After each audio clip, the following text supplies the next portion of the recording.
Bonjour à tous, aujourd'hui je voudrais vous parler d'Afrique et plus généralement de tous les pays opprimés par le système capitaliste. Notre pays, comme tout l'Occident capitaliste, repose principalement sur l'exploitation des richesses et sur l'exploitation de l'homme par l'homme. Une infime partie est ultra riche, et cette classe n'a pas d'état d'âme, pourvu qu'elle réalise des plus-values à 7, 8, 9, voire 10 chiffres. Ces gens-là considèrent l'humain comme un simple consommateur sur lequel on peut spéculer. Ils organisent plus précisément l'exploitation des plus pauvres, en France bien sûr, mais aussi et surtout sur le continent africain, en Amérique latine et en Asie. Dans les anciennes colonies, dans tous les pays émergents au monde, le capitalisme impose sa loi. Il propage sa com en expliquant aux pays pauvres qu'ils n'ont pas les moyens, et donc qu'il va faire à sa place. La bonne blague. Faire à sa place, pour eux, ça veut dire exploitation des richesses et main-d'œuvre facile pour le faire. Voilà la supercherie, le mensonge dans tout son éclat. On fait croire qu'on va aider les pays pauvres alors que c'est par eux que la richesse existe. Comprenez bien que si demain on arrête définitivement d'exploiter ces pays et les habitants, ils s'en sortiraient bien mieux, c'est évident. Mais la réalité est tout autre. Ils sont soumis à une concurrence féroce où les multinationales françaises, européennes,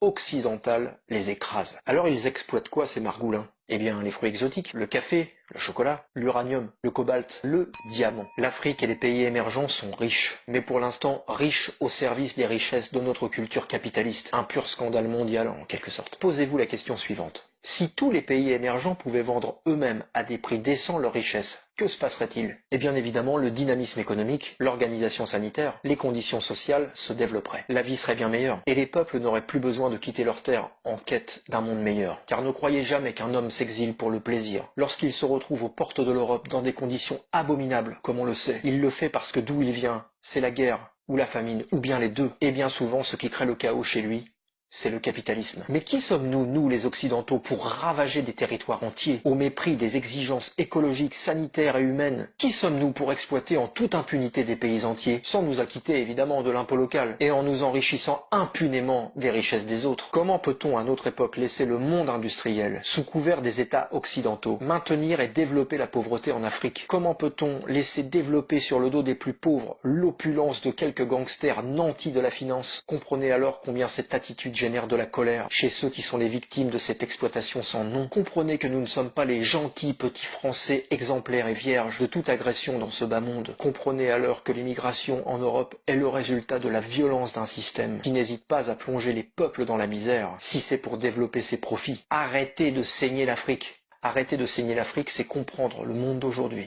C'est surtout comprendre qu'il est possible de vivre autrement et d'agir vraiment pour l'avenir, l'humain et la paix. Le capitalisme, vous le savez, engendre bien souvent la guerre. Changeons de logiciel et construisons avec les pays émergents une réelle politique de coopération où chacun aura la totale maîtrise de son économie.